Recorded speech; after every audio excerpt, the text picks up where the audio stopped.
never guess the places that I've been. You never guess the places that I've been. 'Cause everything is like a dream, yeah, but only in that dream that I live in. I'm never gonna let the day begin. Never gonna let the day begin. 'Cause everything is like a dream, yeah, but only in that dream that I live in. Oh, don't wake me up before you go, and I'll just make this bed my home. Oh, darling, please just let me sleep. Give me my dreams.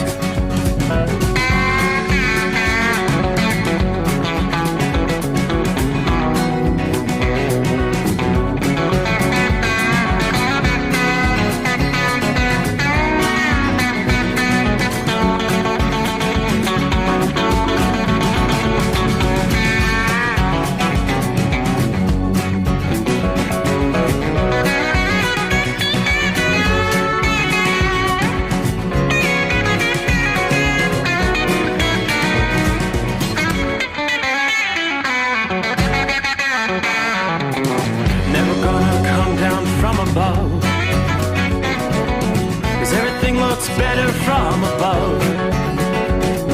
Nothing's ever as it seems, yeah, except in that world that I dream of. Never gonna lose the ones I love. Never gonna lose the ones I love. 'Cause everything is like a dream, yeah, but only in that world that I dream of. Oh, don't wake me up before you go, 'cause I can't face this day alone. Oh, darling, please just let me sleep.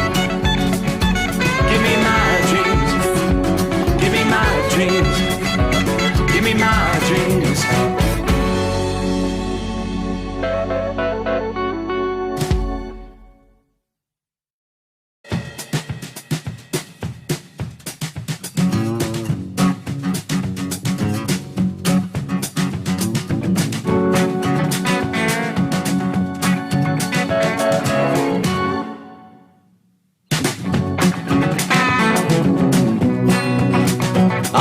I believe that is my cue.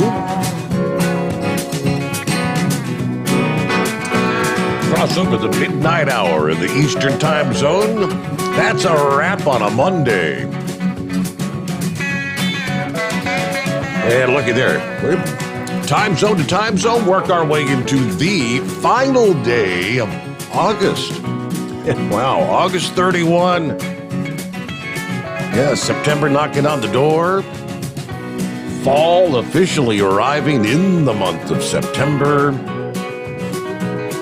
Yes, indeed, change of the seasons is on. All right, hope your week's off to a good start. Everybody jump on board, settle in, got a big 5-hour program coming your way. Boy, Ida, continuing to cause problems. Essentially just crawling gradually to the north and east. Yeah, the rains have ended in places like New Orleans and Baton Rouge. For the most part, you may find some straggler showers coming in. Well, what would have been feeder bands into the storm. It's pretty much lost a whole lot of its tropical characteristics. Now down to just a tropical depression. Winds as of this past evening down to like 35 miles per hour. So below tropical storm threshold. As of this past evening, it was the center of circulation. It's getting more difficult to find the center. It was just northwest of Jackson, Mississippi. But moving along northeast at a measly 9 miles per hour. So just so slowly moving, and that's why we're seeing so many areas with flooding advisories. There's the proverbial cornucopia of watches and warnings. flash flood watches, tornado watches across much of the south as the storm continues the trek inland. Tropical cyclone, it held together through most of the day Monday, continuing to move over land, even after moving away from the warm waters of the Gulf, pressing northward across the lower Mississippi River Valley.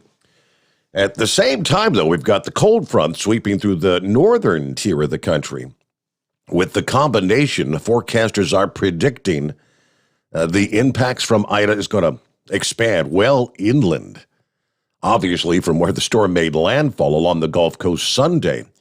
Away from the immediate Gulf Coast, we're going to be talking impacts from western Louisiana to Georgia, the central Florida Panhandle, northward through the Tennessee Valley, and eventually all the way up into the Northeast.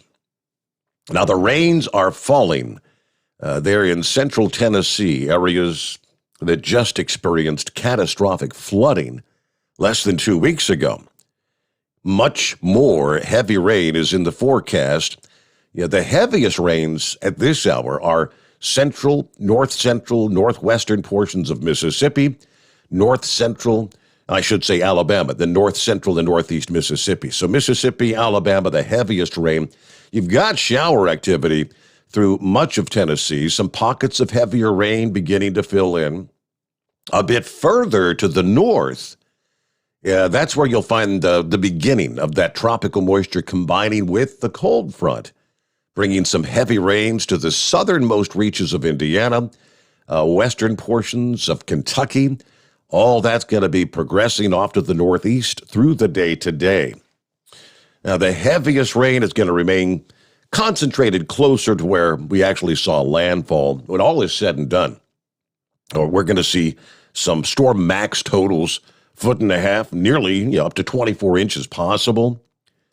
Following the path of the storm across the eastern USA will also be a swath of heavier rain. We're talking 4 to 8 inches. Some of the locations in Tennessee that were hard hit with the flooding earlier this month are in that projected path. Officials from the Emergency Management Agency are warning this system could trigger immense flooding in the state, including the same areas still reeling from last week's tragic flooding. That same front is going to be steering Ida eastward, and it's also going to merge with the tropical system. By probably later today or Wednesday, it's going to be, again, difficult to find the center of Ida, but the tropical moisture is going to be enhancing rainfall from the Ohio Valley all the way to the East Coast. More than 2 inches of rain to expand from the Tennessee Valley into portions of the Northeast and even southern New England. No confirmed reports of tornadoes from Sunday, but they're still investigating some of the storm damage areas that may otherwise along the Gulf Coast. The risk of tornadoes continues to exist near and south and east of the track of the center of this system. Overnight tonight, the risk for tornadoes would extend from portions of Mississippi and Alabama, as well as Middle Tennessee. Later today and Tuesday night, that tornado threat will extend or shift further eastward, extending from eastern Alabama, Middle Tennessee, northern Florida, to the western portions of the Carolinas, maybe even up to southwestern Virginia. By Wednesday, severe thunderstorms, including the risk of tornadoes, is expected to extend from the Carolina coast northward to Virginia. Maryland comes into play, perhaps Delaware and southern New Jersey. So it's taken its own sweet time. High pressure does finally begin to move into the eastern U.S. later on Thursday. It seems like we've got a lot to cover Tuesday, Wednesday, before things finally begin to calm down. So really, it's going to continue to wreak havoc. More than 1,000 miles from where it made landfall along the Gulf Coast after this deluge across parts of the Tennessee and Ohio valleys. A tremendous amount of rain is going to come down from portions of the central Appalachians to the mid-Atlantic as well as New England. So it's going to continue tracking to the northeast across the central and eastern U.S., losing wind intensity. Again, tropical depression now 35 mile per hour sustained winds as of Monday evening. It'll likely be a tropical rainstorm by the time it reaches the northeast during the middle portions of the week. Now, even after Ida moves off the New England coast later Thursday, residents across the northeast may still feel the storm's wrath in the days that follow. There's going to be some interaction with Ida and that approaching dip in the jet stream in the northeastern USA. This could cause the air pressure at the center of Ida to drop. The intensification could lead to even heavier rainfall across parts of that area. That interaction will unleash tremendous rainfall, and it'll even compensate for a swift, steady forward movement of the storm. Many areas along the path of Ida, from the central Appalachians as well as